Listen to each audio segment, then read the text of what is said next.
O Minha Casa Minha Vida voltou e voltou melhor. O valor... Bom dia, jovens.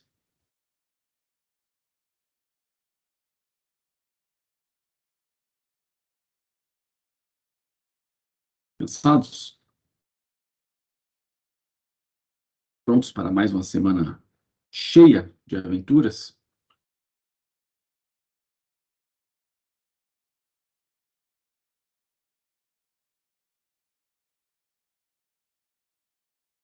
Hoje nós vamos personalizar o login e o logout. Construímos aí na semana passada. Então, nós já temos essa parte de autenticação e autorização pronta.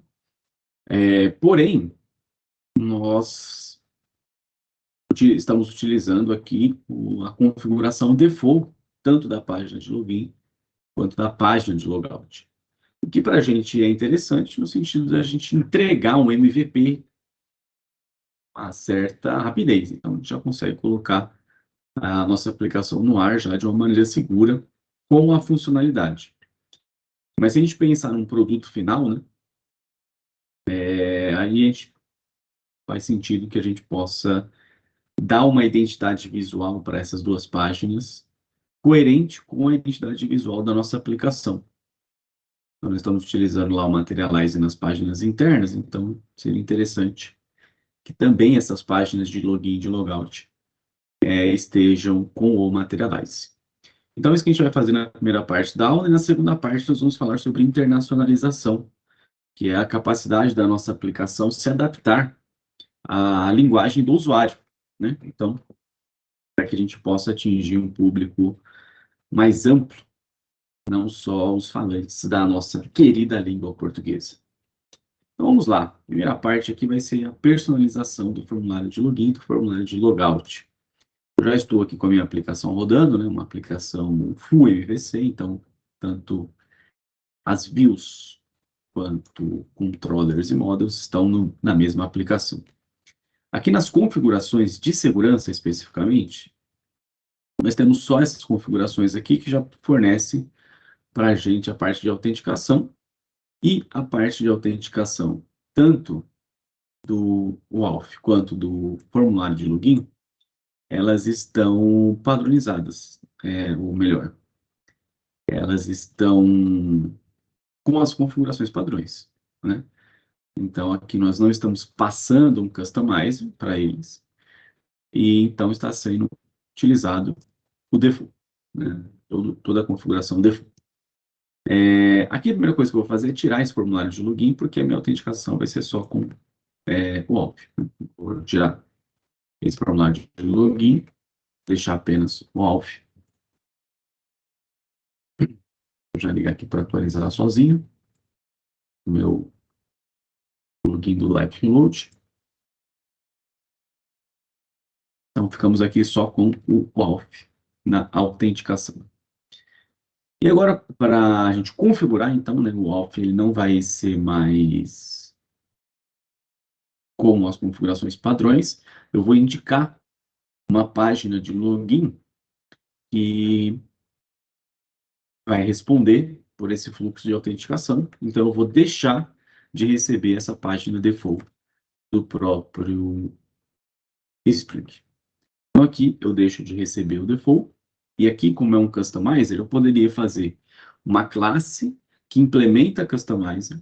Aí essa classe teria um método que me retorna as configurações. E aí eu passaria um objeto dessa classe aqui. Mas a gente pode fazer um atalho para tudo isso utilizando as expressões lambda do Java, né? Que já automaticamente, como é uma interface que só tem um método que precisa ser implementado, então, por padrão, a gente já consegue fazer isso aqui diretamente, usando expressões lambdas. Então, aqui eu posso receber um formulário, né? E nesse formulário eu posso indicar qual é a rota que vai ter a minha página de login. Então, form, a partir desse objeto form, eu já indico qual é a página que vai ter o login. Vou salvar aqui, para então verificar se temos uma rota diferente. que ele não está atualizando. Show. Agora está ligado. Já mudou o comportamento, então quando ele tenta acessar a minha página de login, a gente tem um erro que nós já nos deparamos em alguns momentos da nossa jornada aqui de desenvolvimento, que é o famoso erro de redirecionamentos em excesso, ou too many redirects. Então significa que ele está tentando acessar a página de login, e está sendo redirecionado para a página de login, para fazer login.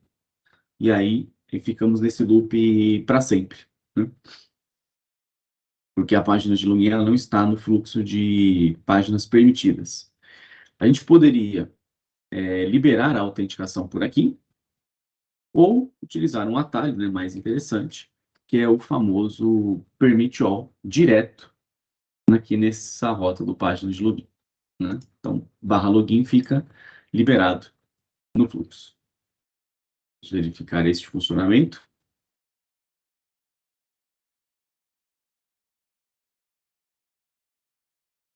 Esperar iniciar aqui. Continuamos com muitos redirecionamentos. Eu vou tirar essa configuração aqui para ela não sobrepor a de baixo. Como são todas as rotas que a gente quer proteger, exceto, obviamente, a de login, isso aqui deve resolver. Vamos verificar.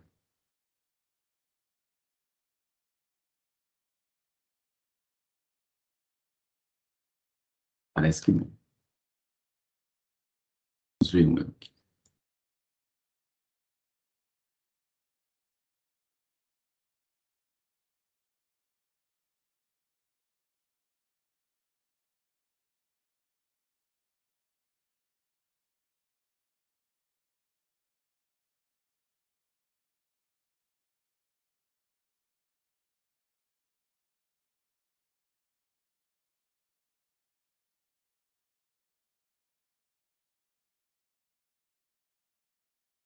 Ele fala que esse permit all só funciona se a gente utilizar o authorize request.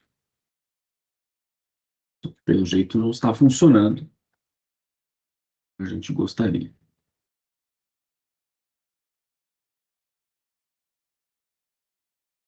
Diz o erro uma coisa na prática.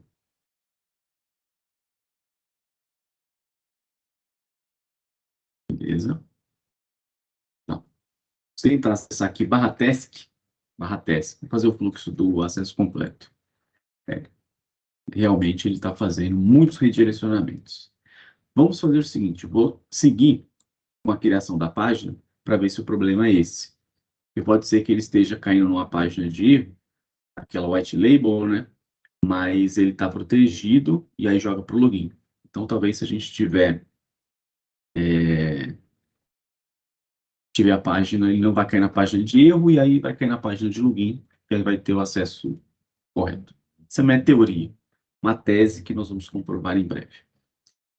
Então, a partir do momento que eu disse que minha página de login está em /login, logo eu preciso ter uma rota, né, onde vai ter essa página que eu vou construir. Então, vamos construir ela aqui, ó, templates. Dentro de templates eu vou criar uma pasta /auth, são essas rotas aqui de autenticação, tanto de login quanto de logout. Dentro de auth eu vou criar então uma página que vai ser login.html, login.html. Por enquanto, vou deixar só uma página aqui vazia,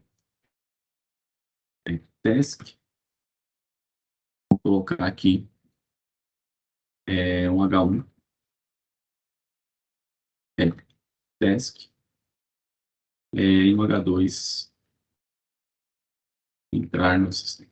Depois a gente constrói direito essa página aqui, só para a gente ver se a gente já consegue fazer esse redirecionamento.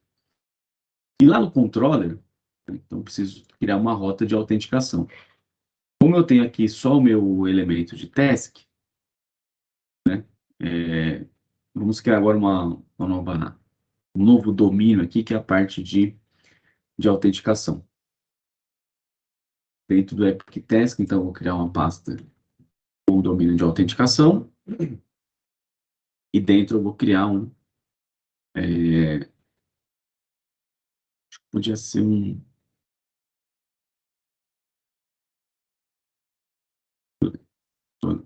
Auth Controller. .java. Depois a gente vai precisar de algumas rotas do usuário. Então, estou pensando se isso daqui vale a pena ser chamar esse domínio aqui de usuário ao invés de autenticação. Eu acho que vale a pena. Vamos chamar esse cara aqui de user controller. User controller. E já vamos renomear essa pasta aqui para user. Já que nós vamos ter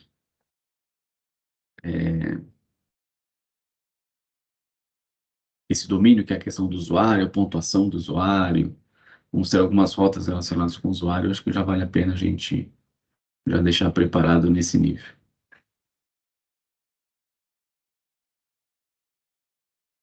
Esperar ele se acertar aqui. Beleza. Aqui é um controller, né? Vamos anotar ele com @controller.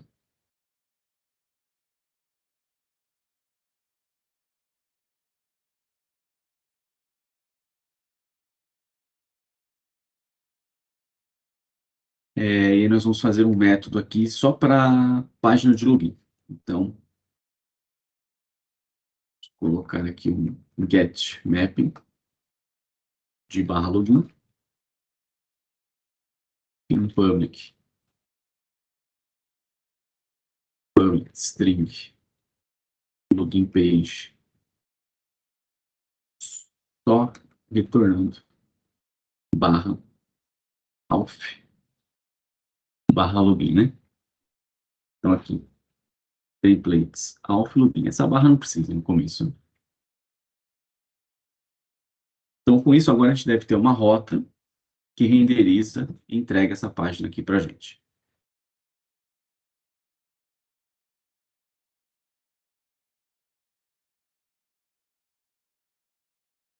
Beleza. Então, a questão dos redirecionamentos era justamente essa. Como não tinha a página, ele estava dando erro e ia redirecionando para o login. Agora já existe. Então, se eu tentar acessar /task, ele me joga para a página de login. E essa página de login é uma página nossa de login, né? Então, a gente já pode melhorar aqui e personalizar. Inclusive, vamos personalizar agora com os recursos do Materialize.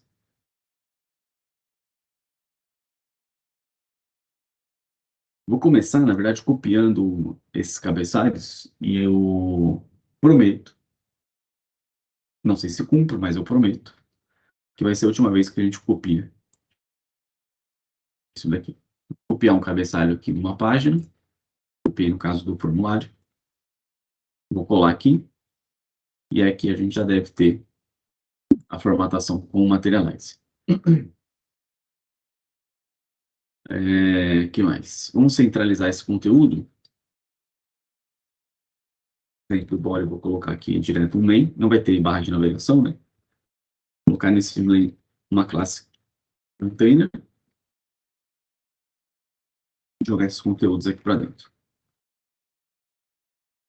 Só para eles ficarem mais alinhadinhos.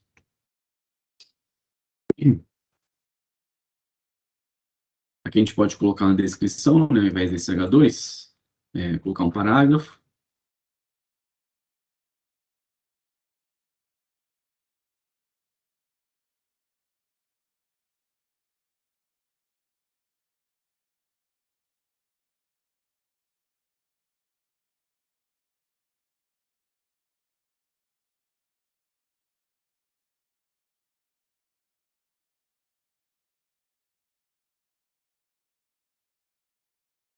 Aqui na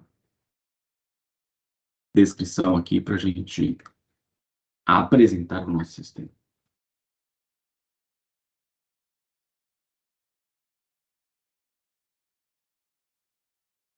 Depois um botão, que na verdade é um link, né, para fazer o login. Entrar com GitHub. Que é só o Git. Eu vou colocar aqui classe botão, btn, classe btn,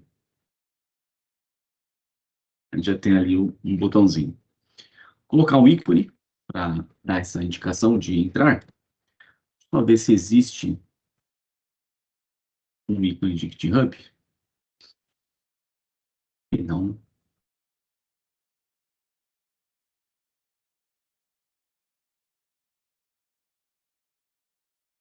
Existe um ícone de GitHub. Vamos colocar um ícone de entrar.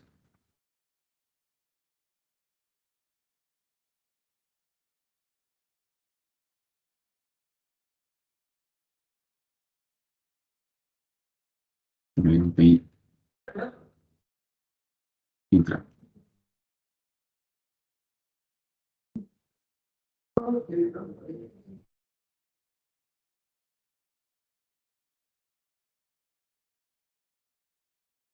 Tem, sair tem, né? Entrar não tem. Então vai ter que ser um check mesmo.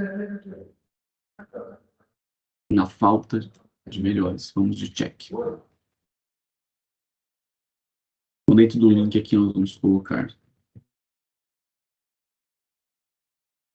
um com a classe material icons, o conteúdo check. E aqui left. Esse na esquerda. Show. Agora a gente precisa fazer, né, para que ele funcionar aqui, continua sem funcionar absolutamente nada, né? Então, para ele funcionar, a gente precisa fazer o link que era antes, né? O link que já estava ali antes. O link antes. Estou olhando aqui na minha cola. É o seguinte. Então, nesse href, ele vai para o alf 2 barra authorization barra 2 barra authorization barra GitHub. Aqui nesse container eu vou colocar um center também, só para ele ficar centralizado. Vamos ver. 400. Parece que ele foi no GitHub, mas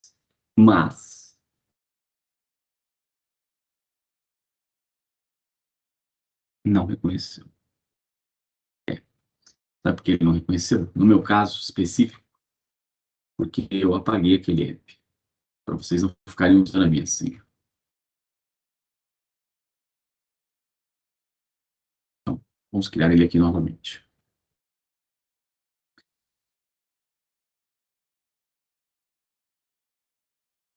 É bom que já faz uma revisão. O Alf App, vamos registrar aqui. Epic Task, localhost, callback, registrar. Vamos pegar esse client ID. Vou colocar aqui, ó. Gerar no secret.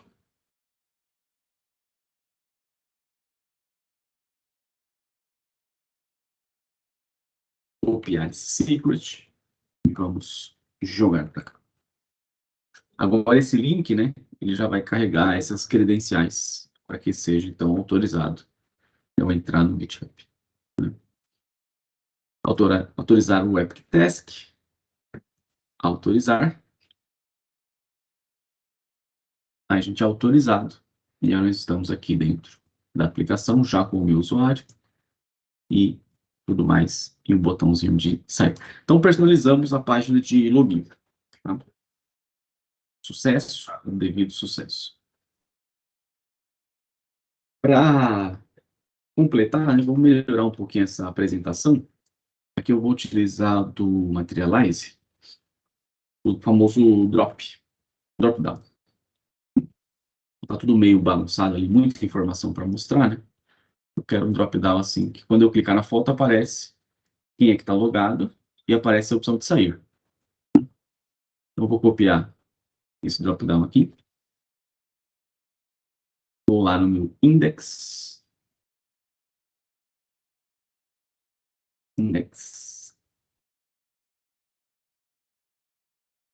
Nesse LI aqui, nós temos várias coisas. Eu vou deixar ele ali de rascunho. Vou fazer um novo LI e vou colar aqui meu drop-down. O drop-down, ele tem duas partes. Ele tem o trigger, que é o que vai aparecer onde eu vou clicar e vai abrir as coisas. E ele tem o L, que é a lista do que vai aparecer quando for clicado. Vamos ver se está funcionando esse drop-down. Tem aqui o drop me.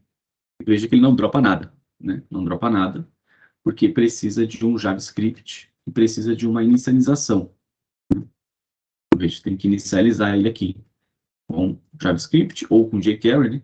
jQuery meio velho, né? Vamos inicializar aqui o meu drop-down. E provavelmente eu vou ter que adicionar lá a biblioteca do JavaScript. Criar aqui. Que nós não temos ainda o script, né? Vou trazer ele para cá daqui a pouco. E aqui no final, para não criar um arquivo JavaScript, né? Vou criar um script para ser executado aqui no final.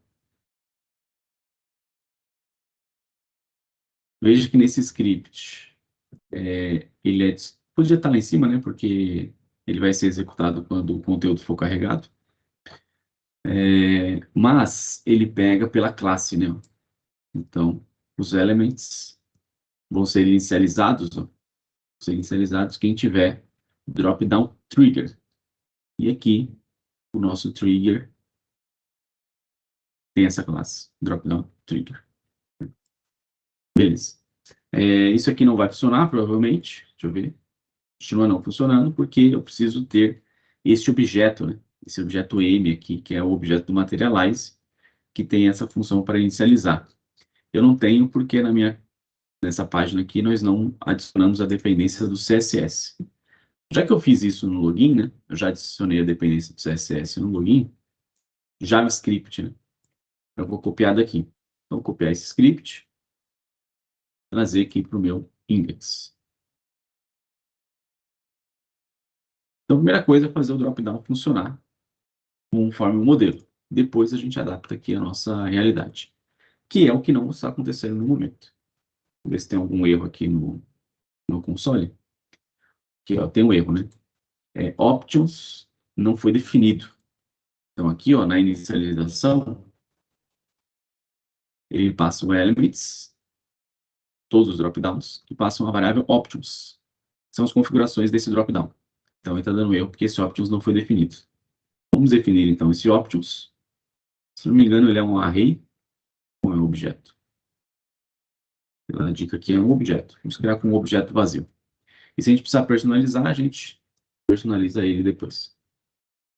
Beleza, está funcionando aqui o drop, né? Vamos adaptar para que esse drop seja o meu usuário ali.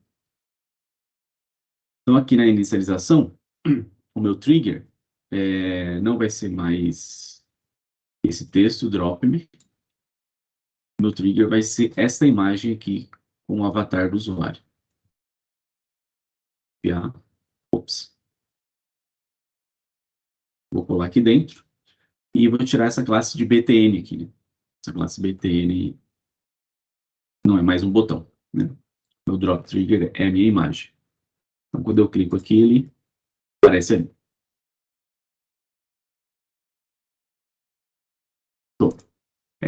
As opções do drop-down, eu só quero mostrar o nome do usuário que está logado e o botão para sair.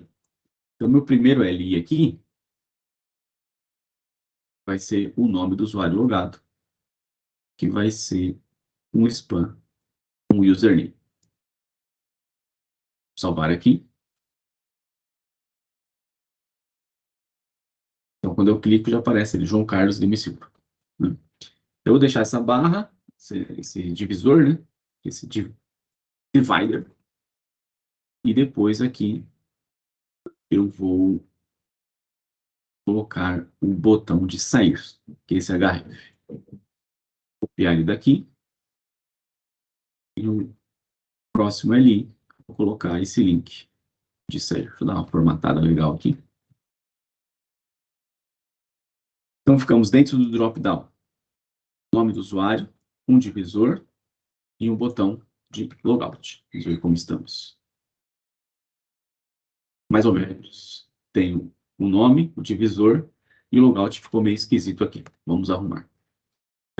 Matheus Sato. Professor, eu fiz login pelo Google. Dá para pegar a foto do usuário? Porque eu não consegui. Não sei, Sato. É capaz que sim. Faz o seguinte, no seu body, coloca um parágrafo, um PH text do usuário. Obviamente que lá no controller desta rota,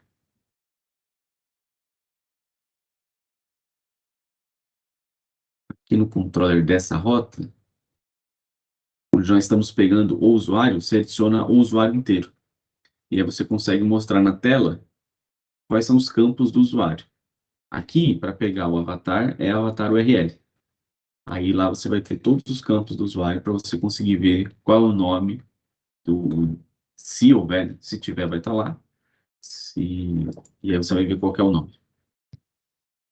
Você vai explorar esse objeto que ele devolve.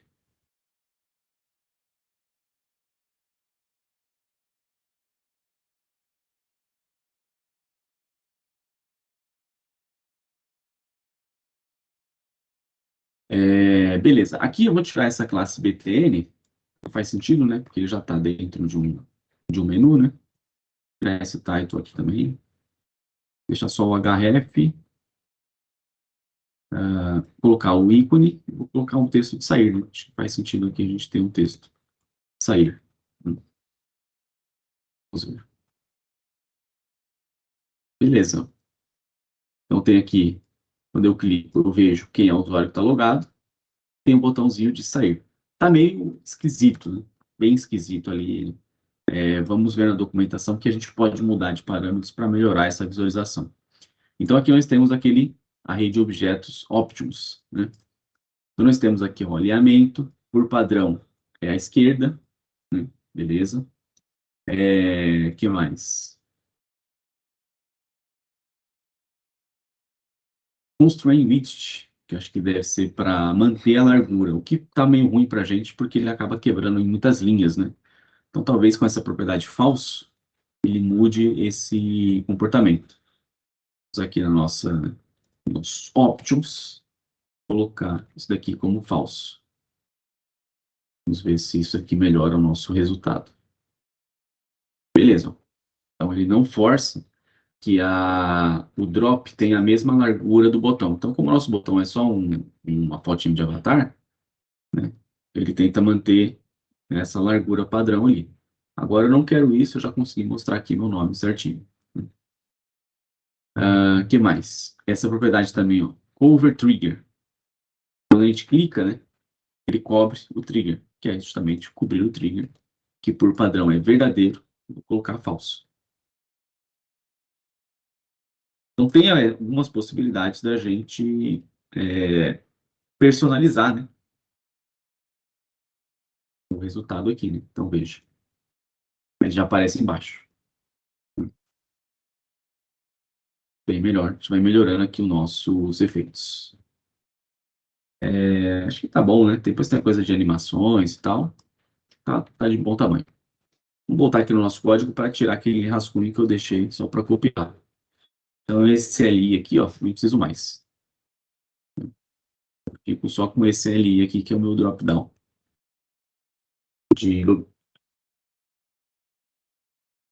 Parece que o cliente é logado e o botãozinho de sair. No sair está dando 400, que eu assumi o controle, né? Então, ele deixa de ficar com aquele formulário padrão de logout. Então, agora eu preciso fornecer a rota do logout, a página de logout e o controller que me devolve essa página. Tem tudo isso para acontecer aqui.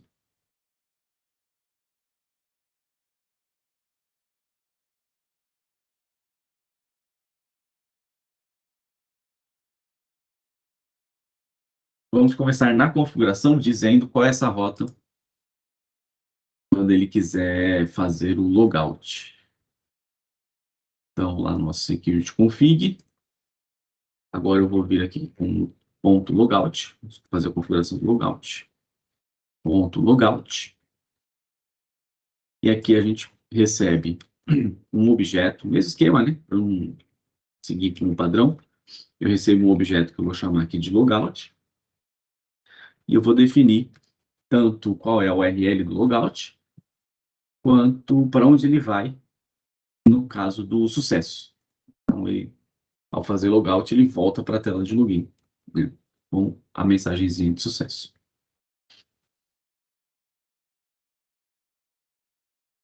Aqui ainda não uso ele sair, 404 ainda, né, porque, embora ele esteja indo para logout, ele não tem a página e a rota, né? Então, vamos construir aqui uma página de logout dentro de Alf. Logout.html. Vou copiar a estrutura do login aqui.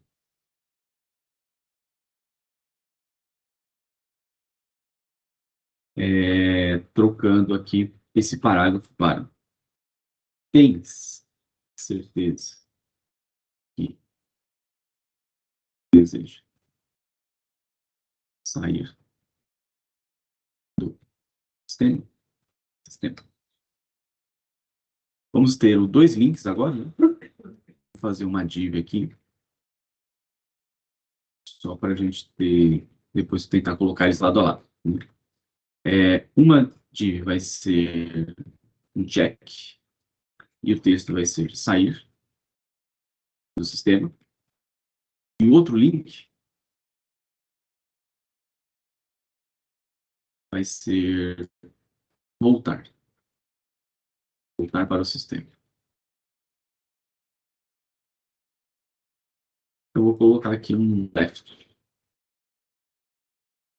Não sei se existe esse ícone, mas vamos ver se ele existe. Aqui vamos colocar esse botão como cinza, para ele não ficar com o mesmo peso, né, dos demais. Para essa página ser exibida, a gente tem que fazer a rota lá no controller. Eu vou fazer no mesmo controller que a gente tem, que é de usuário, né? Vamos fazer agora aqui, vou até copiar essa página, esse método, colocando aqui para logout, e para logout page, e aqui para barra logout.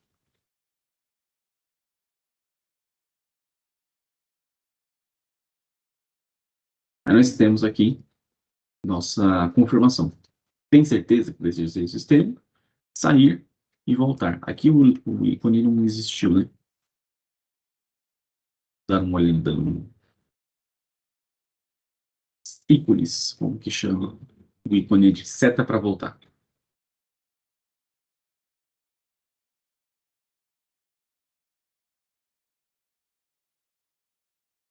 Temos esse daqui, né? Acho que parece bom esse. Chevron left. Então, aqui na minha página de logout. Este ícone.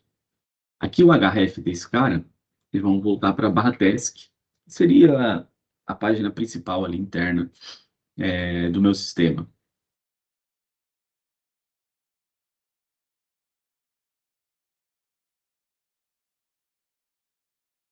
Aí temos aqui a setinha para desistir de fazer logout. Parece que não está indo certo.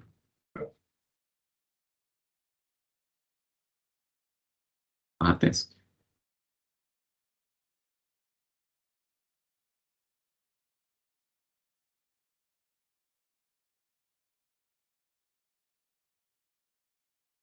Sair, desistir, sair. Ah, beleza. Então agora faltava atualizar, né? Voltar. E agora, para sair do sistema, né, o Spring ele já tem o comportamento padrão dele, é o seguinte. E aí a gente não precisaria fazer essa configuração, né? Basta que, ao apertar nesse botão, eu faço uma requisição do tipo post para a barra logout.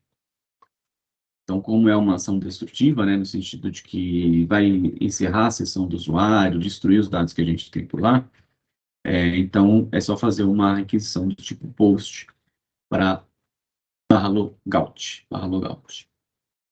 Então, vamos fazer isso. Isso aqui vai deixar de ser, então, um link, né, para ser um botão dentro de um formulário. Vamos fazer um form para barra logout, um método post. E nesse form nós vamos colocar um botão.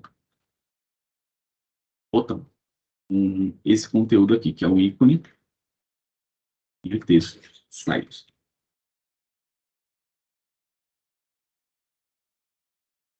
Deixa eu ver como ficamos. Ficou meio estranho. Aqui falta, nesse button, a classe btn, class btn.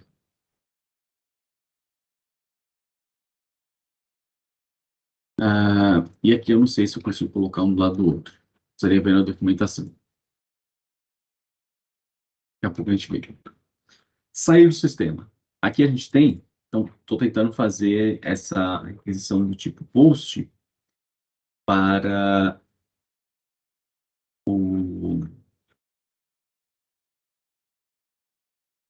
para login. E o que eu estou recebendo de erro aqui é um erro 403. 403. Que significa que eu não tenho autorização para fazer essa requisição post. Por que eu não tenho autorização para fazer uma requisição post para barra logout? Se eu estou logado, né, consigo fazer tudo aqui. Consigo fazer tudo. Eu consigo apagar uma tarefa. Estou autenticado, né? Eu consigo acessar aqui o formulário de tarefas, né? Eu consigo cadastrar uma tarefa. Consigo cadastrar uma tarefa.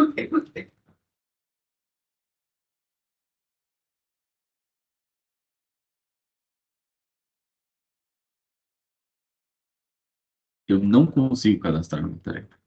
Então, esse erro 403 que está sendo apresentado aqui na hora de cadastrar uma tarefa está intimamente relacionado com o erro 403 na hora de eu fazer logout.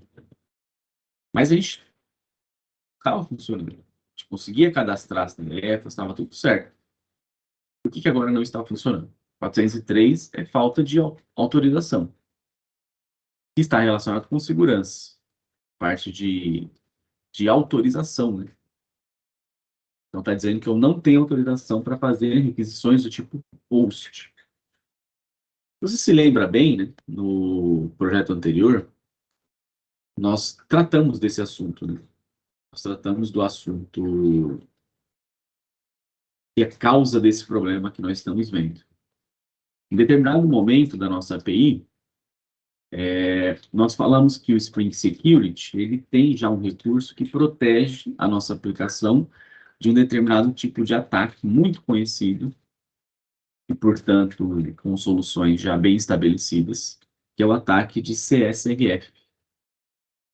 O ataque de CSRF é aquele onde o atacante manda um link para o usuário. Nesse link existe uma requisição post embutida que vai chegar no nosso servidor e ele acaba se fazendo passar pelo usuário. O usuário estando autenticado, né, tendo ali seus dados na sessão, ele acaba realizando essa requisição post sem saber. No caso da API, nós desabilitamos essa proteção porque uma API REST não tem estado, a gente não tem formulários, né? Então, esse ataque, no caso de uma API REST, ele não faz sentido, então a gente simplesmente desabilitou esse recurso. Agora, nós não estamos mais numa API REST, nós estamos com uma arquitetura diferente. Portanto, essa proteção ela já está acontecendo, porque ela acontece por padrão dentro do Spring. Então, o Spring ele fornece essa proteção e, obviamente, também ele fornece a maneira correta da gente passar por essa requisição. Ou seja, aqui nesse caso não é um ataque, não é um ataque, obviamente não é ataque. Sou eu autenticado, realmente tentando cadastrar meu telefone. Portanto, deveria ser aceita essa requisição do tipo post. Para isso, a gente precisa relembrar como que o Spring faz para identificar que realmente é um ataque ou é uma requisição válida. Ele faz isso através de um token. Então, quando o usuário solicita um formulário, o Spring entrega um token para esse usuário. Um token que é gerado ali na hora. Quando o usuário submete o formulário, ele tem que devolver esse token dizendo, olha só, esse sou eu mesmo e realmente eu estou querendo fazer essa requisição. Então, está aqui o token para você ver que esse formulário foi preenchido por mim mesmo. Tudo isso já está funcionando, ou seja, a parte que o Spring entrega um token para a gente já está funcionando. Só que no nosso formulário a gente não está mandando esse token de volta para o Spring para ele ver, realmente é uma requisição válida. Então, a gente precisa, agora que temos um formulário, sempre mandar esse token. E no nosso formulário, vamos começar resolvendo o problema aqui pelo cadastro de tarefas, né? Então, se a gente ver aqui no nosso,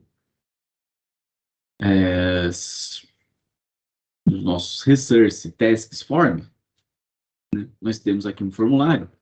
Em nenhum momento nós colocamos este objeto de volta, esse token de volta para o Spring. Então, quando chega essa requisição no servidor agora, como a gente está com o Spring Security ativado, o Spring fala assim, não, aqui não, aqui não.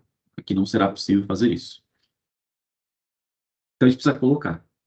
A gente pode colocar isso manualmente, que é um pouco chato, ou, já que nós temos o TimeLeaf trabalhando para a gente como template engine, construindo dinamicamente as coisas aqui desse formulário, vamos deixar que ele faça isso, né? Que ele resolva esse problema.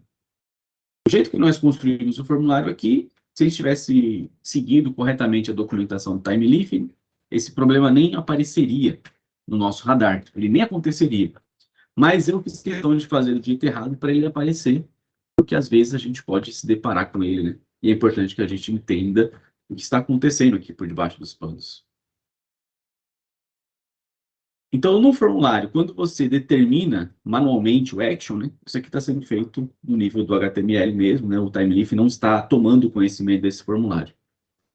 Se você disser que quem vai determinar as ações desse formulário é o TimeLeaf, então ele já passa automaticamente a colocar o token CSRF dentro desse formulário. Então, com o TH-action aqui, isso já vai ser resolvido. Só que a gente tem que escrever isso daqui na sintaxe do TimeLeaf, né? Então, aqui a gente poderia colocar assim, um cifrão, aspas, né? É uma possibilidade. No momento, vamos utilizar essa estratégia aqui.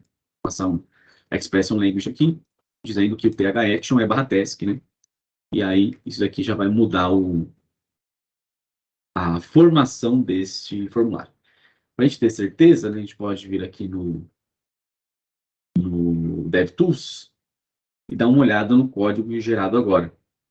Então, dentro deste formulário, o primeiro campo aqui que nós temos, ó, o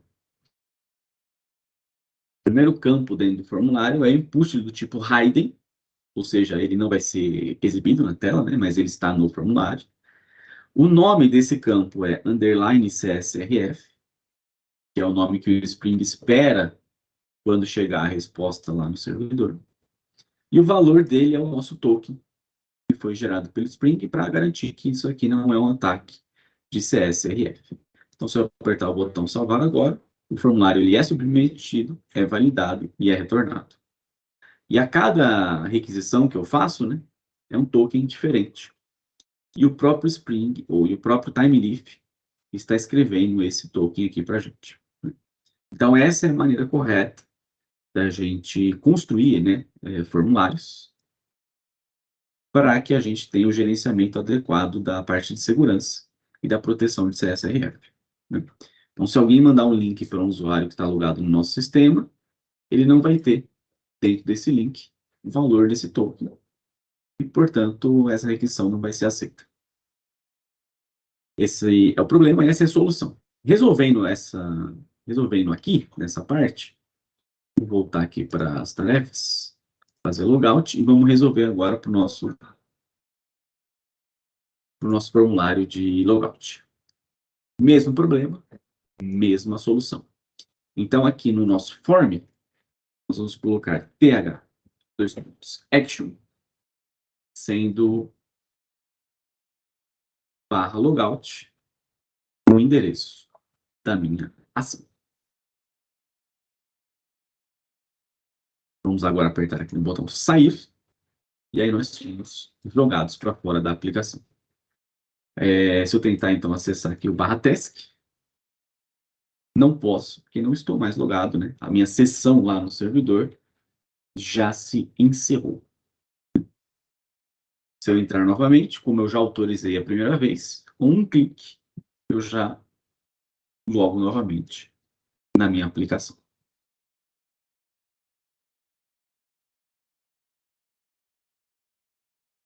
Tranquilo?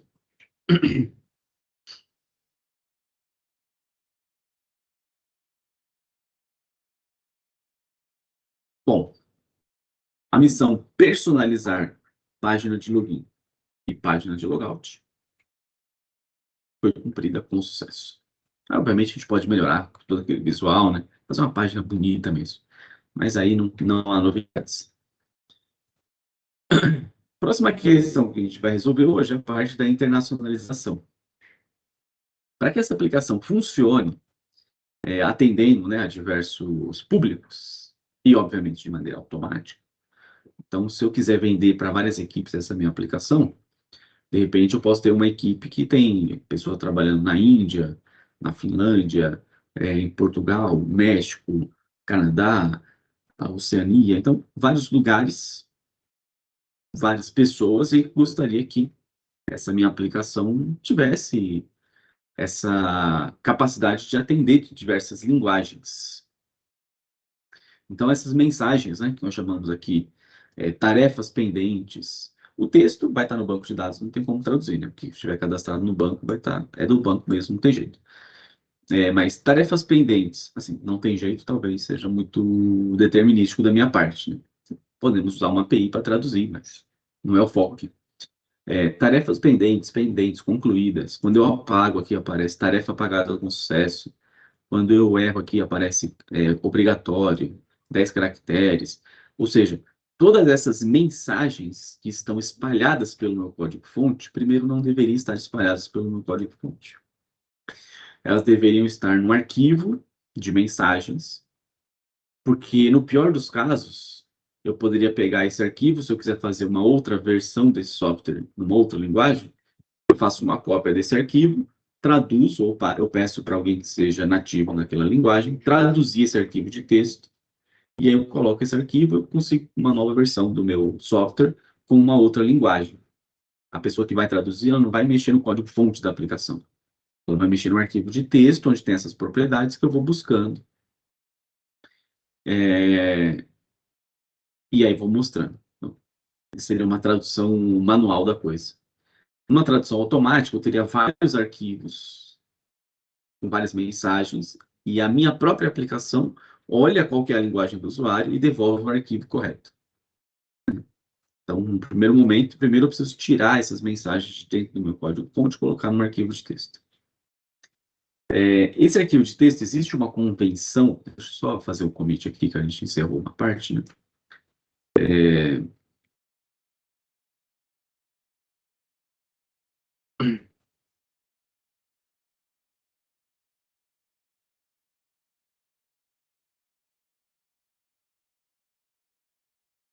Existe uma convenção, né, do nome desse arquivo, né?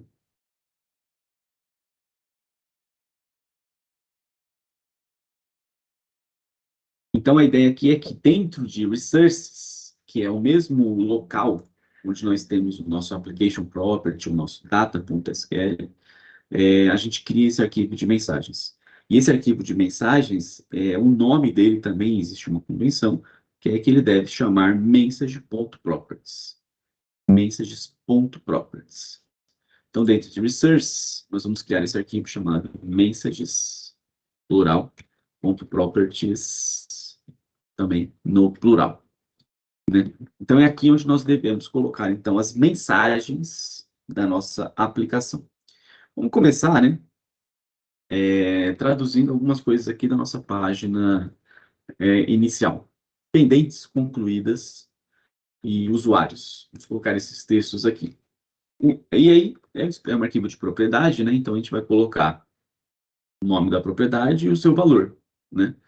E a gente pode fazer mais ou menos como o Spring faz, né? De criar grupos, né? Então, tem lá a parte de segurança, aí eu tenho usuário, segurança.senha, né? E assim vai. Então, tudo que for relacionado com tarefas, eu vou dizer aqui como se fosse um objeto task, né? Então, tarefa pendente vai ser task.pendente. Só que aí vou seguir o padrão aqui de fazer em inglês, né? Pendente. Para esse arquivo aqui vai ser em português, né? Então, esse aqui seria o arquivo em português. Então, o texto, nesse caso, é pendentes, né? Que é esse texto aqui, pendentes.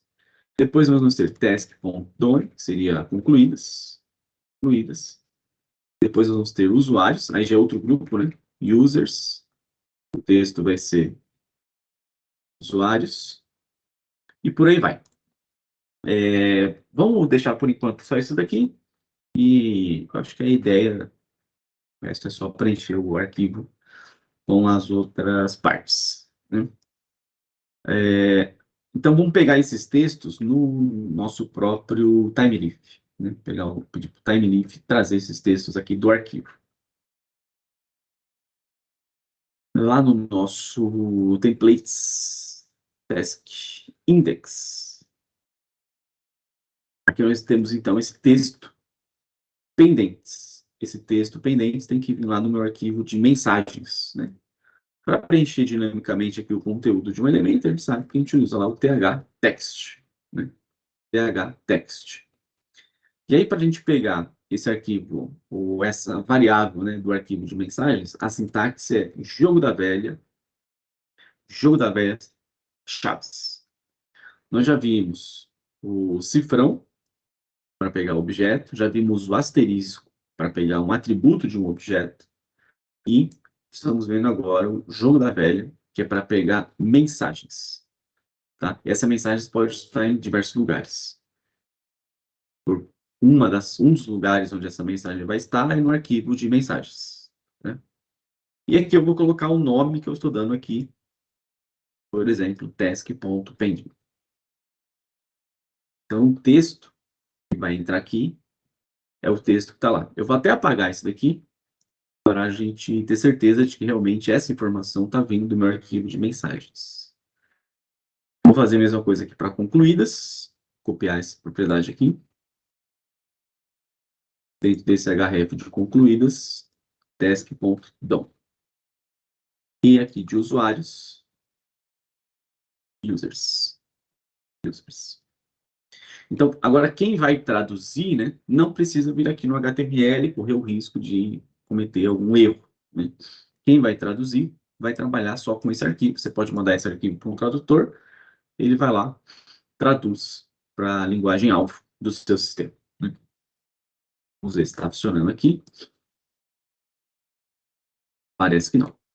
Aqui tem um detalhe que é o seguinte: o meu navegador está em inglês, né? Então ele está vendo aqui, ó, ele não encontrou task.pending em inglês dos Estados Unidos. Ele já está procurando pelo meu navegador, pela linguagem do meu navegador.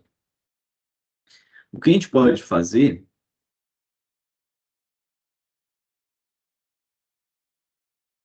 Deixa eu mudar meu navegador para português, primeira coisa. Então aqui no Chrome, por exemplo, você vai lá em configurações, procura por idioma.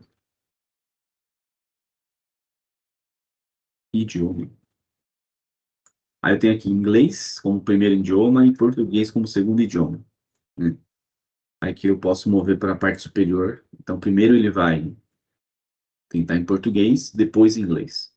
E aqui você pode adicionar outros idiomas, né? Francês, por exemplo. Então, por padrão aqui, português. E aí, deixa eu atualizar, ele continua não encontrando, né? Aqui, veja, ele está procurando underline pt, underline br. Vamos renomear o nosso arquivo. Renomear esse arquivo message.properties, que aí a gente já vai fazer também a parte da automação. Ou seja, eu posso ter vários arquivos com mensagens diferentes, em linguagens diferentes. E o próprio Spring vai buscar as mensagens do arquivo de acordo com a linguagem do usuário. Então, vou renomear esse arquivo messages.properties para messages, underline pt, underline BR maiúsculo, ponto properties. Ou seja, essas, essas mensagens são em português do Brasil. Eu vou copiar, fazer uma cópia desse arquivo. Essa cópia seria mais interessante a gente fazer no final, né? Depois a gente tem todas as variáveis aqui já. Mas, para questões de demonstração, vamos fazendo ele já. E vou renomear ele para underline e underline US. E já vou traduzir ele aqui. Pendentes para pendentes, em inglês agora, né? Done, done, users, users. Então agora tenho duas versões. As minhas mensagens em português, no arquivo PTBR, e as minhas mensagens em inglês, no arquivo ENUS. Tudo que a gente está fazendo aqui é seguindo a convenção. A gente não está configurando nada, né? Está seguindo a convenção. A gente poderia criar uma configuração e esses arquivos não estariam jogados aqui no Resource, estariam em outros lugares, que eu poderia estar usando outro nome. Eu poderia definir qual é a linguagem principal, forçar, né, uma linguagem principal. Eu poderia deixar o usuário, ao invés de pegar do navegador, deixar o usuário selecionar, né? Então tem uma configuração lá, qual é a linguagem que você quer no sistema? Ah, eu quero em português. E aí você salva, né, isso daqui dentro da seção do usuário, né? Qual é a linguagem que ele quer, né? A gente está fazendo só o básico, seguindo a convenção, não configurando nada. Mas o Spring permite todo esse tipo de configuração, esse controle fino, né, da internacionalização. Vamos atualizar aqui para ver se agora foi. Parece que continua não encontrando, né? Deixa eu ver se ele encontra outro. Eu vou mudar a linguagem aqui, para ver se é um problema do arquivo ou se é um problema geral. Vou mover para cima, inglês. Continua aqui, é um problema geral.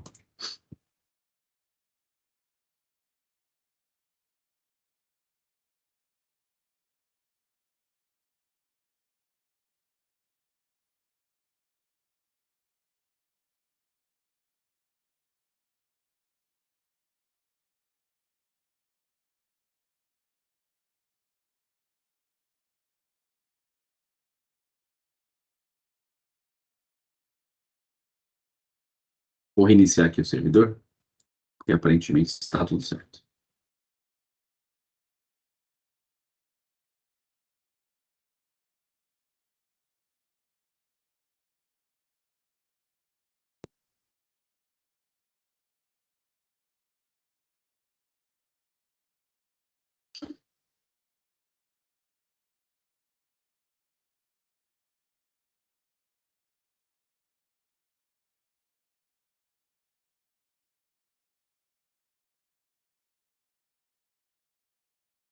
E não, né?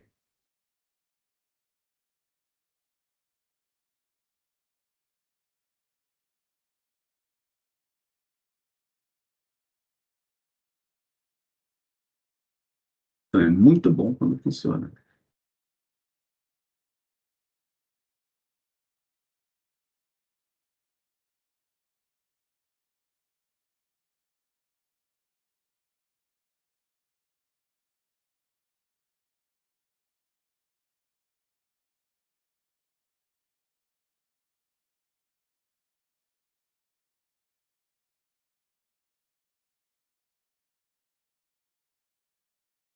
Iria aqui.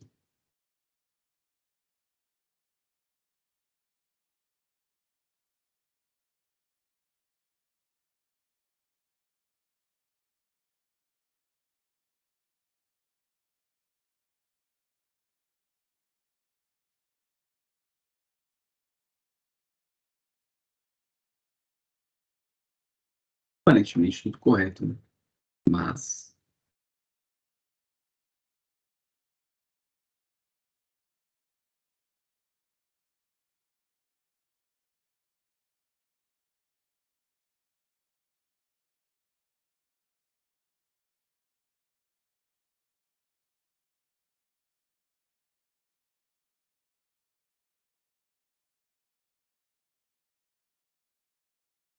Não sei o que aconteceu. Os nomes dos arquivos estão corretos, pelo que me consta. Os nomes das variáveis estão corretos aqui.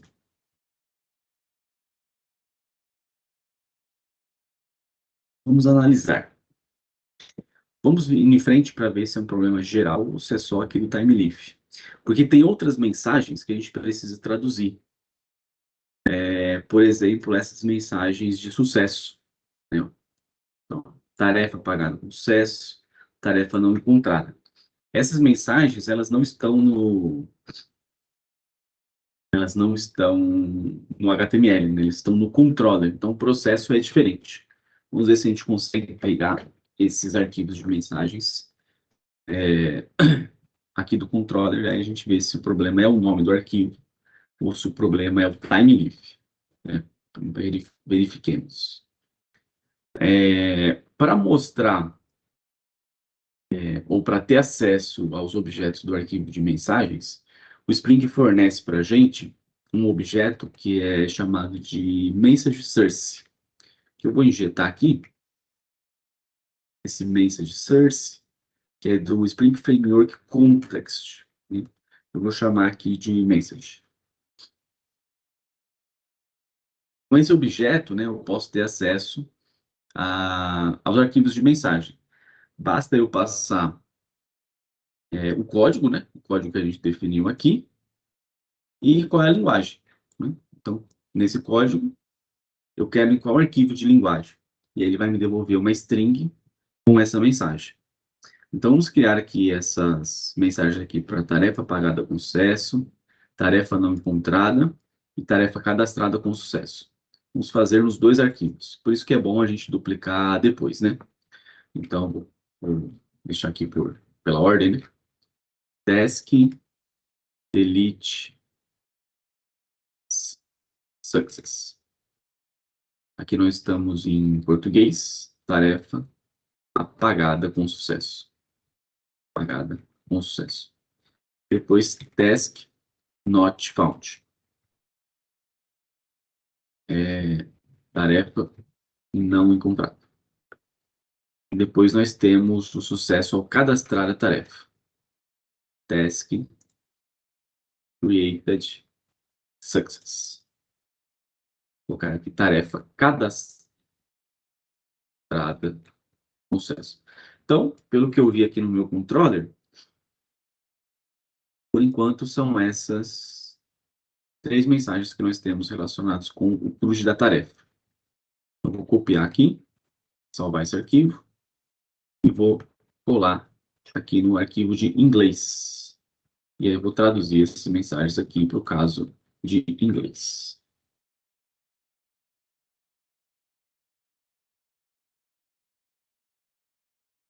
Ver se o Copilot sabe inglês melhor do que eu. Não, ele só sabe português. Sabe um pouco.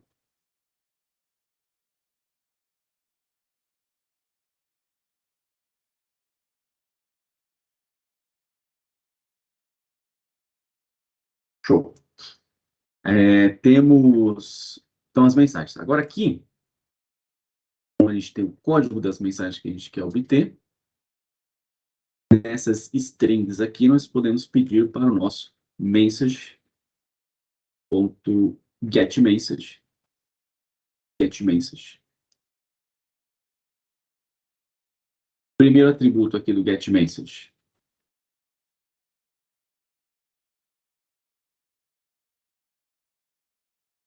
Quero ele reconhecer, né?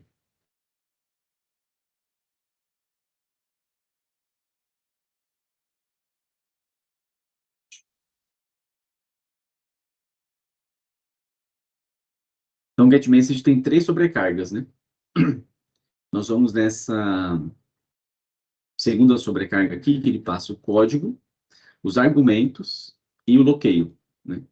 O código é uma string com o nome do elemento. Esses argumentos a gente não vai mexer agora. E o bloqueio, nós vamos pegar a localização do próprio usuário. Daqui a pouco a gente faz isso. Então, no getMessage aqui, a gente vai pegar a mensagem de tarefa apagada com sucesso, o código é task delete success. Então, esse aqui é o código que ele vai procurar. O bloqueio, se a gente estiver fazendo o controle nós mesmos, digamos que junto com o perfil do usuário, nós temos lá a informação de qual é o bloqueio, qual é a linguagem que ele quer. Aí a gente pegaria isso do própria seção do usuário. A gente poderia, inclusive, aqui pegar do GitHub, né? O GitHub, uma das informações lá é a localização do usuário. Então, a gente poderia, uma vez que ele está logado com o GitHub, ver qual é a linguagem que ele cadastrou lá no GitHub e pegar essa linguagem e mostrar, né? No caso aqui, a gente vai fazer o teste entrando pela própria linguagem do navegador. Então, a gente tem aqui um objeto, né, o Spring, que permite a gente pegar qual é a linguagem da requisição, né? A linguagem que veio nessa requisição. Esse objeto é o locale context holder, e aqui nós temos o get locale, que devolve esse objeto dizendo qual é a linguagem que o meu usuário fez a requisição, né? Iniciou aqui. Vamos ver se nós temos já a mensagem de apagado com sucesso. E continuamos com problema, né? Vamos ver já já. EU500. Ele não está encontrando no Message Founder code para bloqueio PTBR. Se eu fizer repetir essa ação agora com inglês, deu tarefa não encontrada. Vamos tentar de novo aqui. Ele apaga, veja que ele está pegando aqui o context, agora está em inglês, só que ele não consegue pegar. Se eu atualizar, ele dá tarefa não encontrada. Essa tarefa não encontrada a gente não traduziu, né? Então ele está pegando direto lá do controller. Então, em nenhum dos casos ele está, o fato é esse, né? Em nenhum dos casos ele está conseguindo encontrar o meu arquivo de mensagens. Vamos dar uma olhadinha se o arquivo está com o nome correto.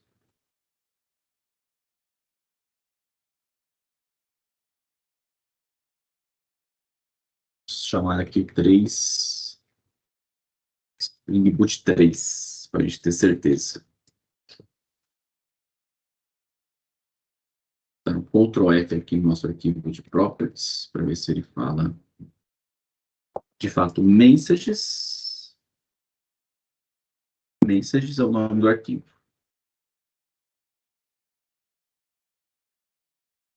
Underline a linguagem.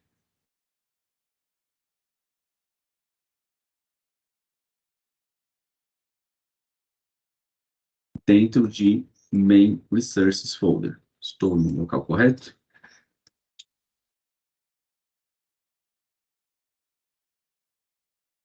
Estou no local correto.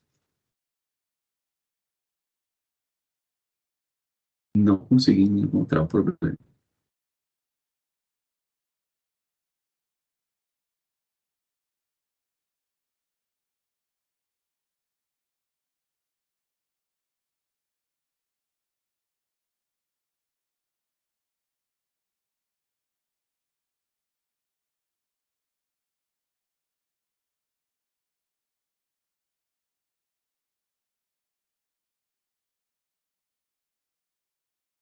Quem visualizou alguma coisa que eu possa estar errando aqui?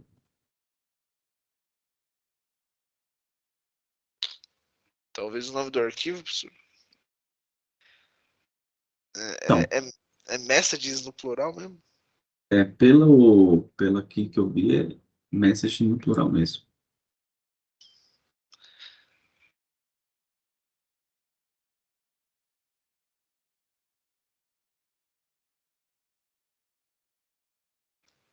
E a separação é com underline mesmo? Né? Ali no tipo No, PTBR, não é PTIFEM-BR? e ele não tem um exemplo com bloqueios compostos, né? Ele tem francês, então coloca só. Hum. podemos tentar com if. Mas aqui na indicação do erro, ele já fala que ele não encontrou underline inglês e underline US. Uhum. Ah, tá. Então, Sim, faz sentido. mesma coisa para português. Inclusive no erro da mensagem aqui, né? O Uhum. bloqueio ele já vem ó, também com underline. Hum.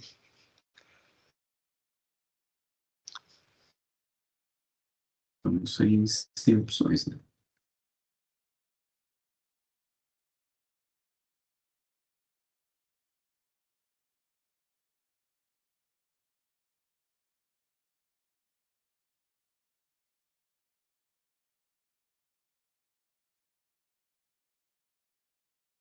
Vamos ver na documentação do próprio Spring.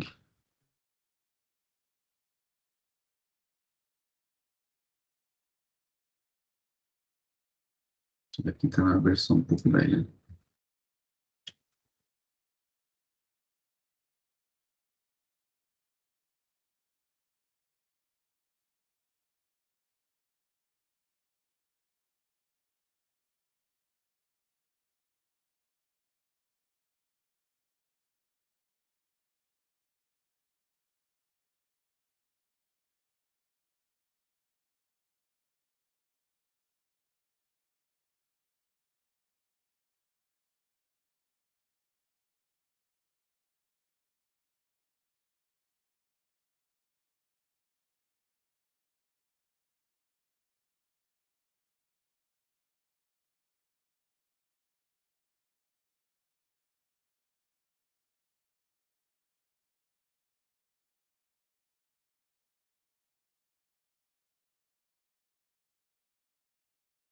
Dá para a gente configurar, né, qual que é o nome, né?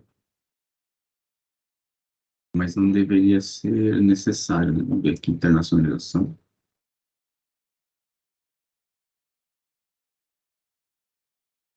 Então, messages.properties. Com autoconfiguração, né?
Realmente parece certo, né?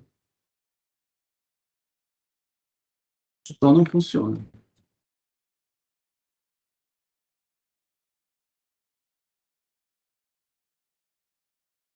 Vamos fazer o seguinte, então. Vou deixar em aberto. Tem só mais um fracasso para a gente buscar, né? E se não fosse suficiente todos no dia, tem mais um fracasso aqui para a gente buscar, que é internacionalizar as mensagens de validação também, que é uma outra maneira, né? Temos outras possibilidades aqui. Então, veja, se a gente vier aqui em cadastrar, essas mensagens, elas estão vindo algumas mensagens são mensagens padrões do Beam Validation, e outras mensagens, não sei se é o caso nosso, vamos olhar aqui, nosso task. Na verdade, as duas mensagens estão vindo aqui do atributo de mensagens, né? Estamos deixando direto. Mas a gente poderia também pegar essas mensagens padrões. Elas já são, se a gente não passa essa mensagem aqui, ela já é internacionalizada por padrão. Então, aqui eu não sei qual é a linguagem que eu estou. Vamos confirmar aqui, ó. Já morreu o meu servidor. Está reiniciando.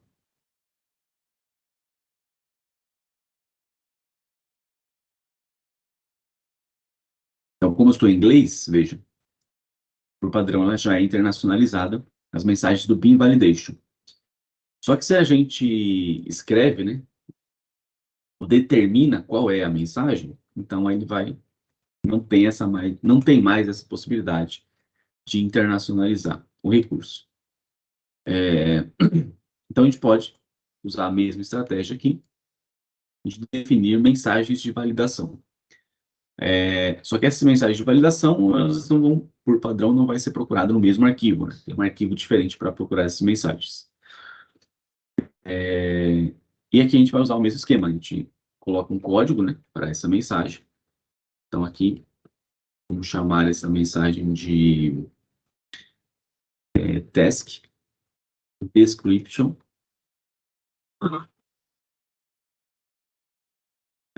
Size. Então, isso daqui é a mensagem quando a validação do tamanho da descrição está errada. Eu estou criando esse código aqui e vou colocar ele no arquivo. Só que esse arquivo vai ser diferente, né? O nome do arquivo vai ser diferente, que é onde o Beam Validation vai buscar suas mensagens internacionalizadas. O local, o mesmo, deveria ser, né? O mesmo. Só que o nome do arquivo é Validation Messages. E aqui é um Pascal Case, né? Começa tudo com maiúsculo. Validation Message .properties. Properties. Validation Message .properties. Aqui eu vou colar e vou dizer que o tamanho da descrição deve ser maior que 10 caracteres. E vou fazer uma cópia desse arquivo. Essa cópia eu vou colocar o sufixo underline en em inglês. Sem estar dessa forma agora, sem o S. Validation message underline en properties. E aqui, inglês. Description size must be between. Must be.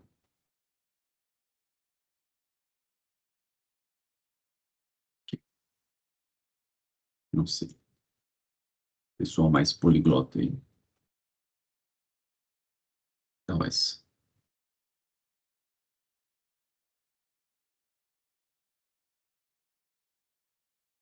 Greater than 10.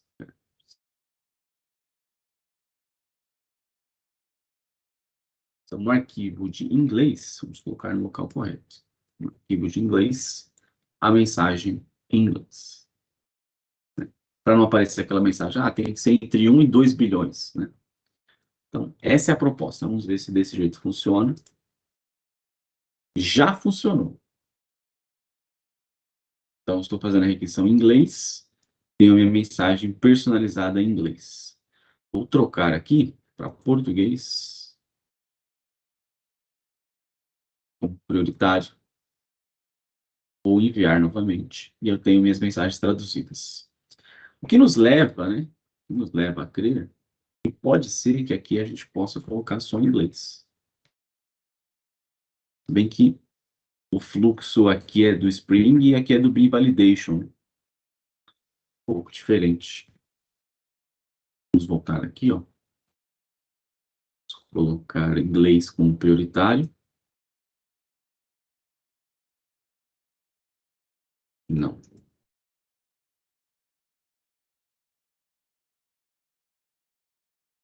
Vou colocar francês.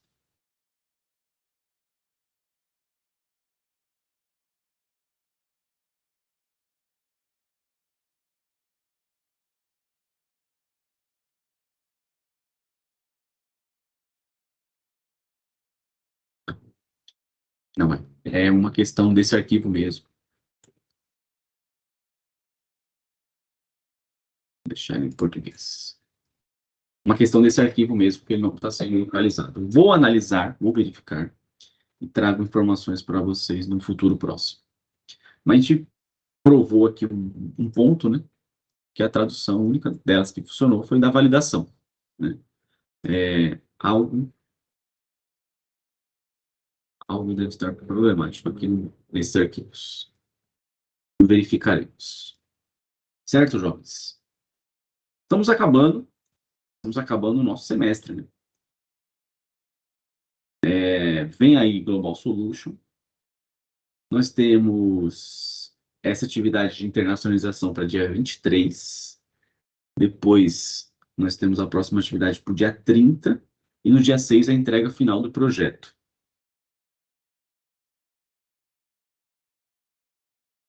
E acabou. Nós temos quantos pontos na jogada aqui? Para a gente fazer essa distribuição de uma maneira justa.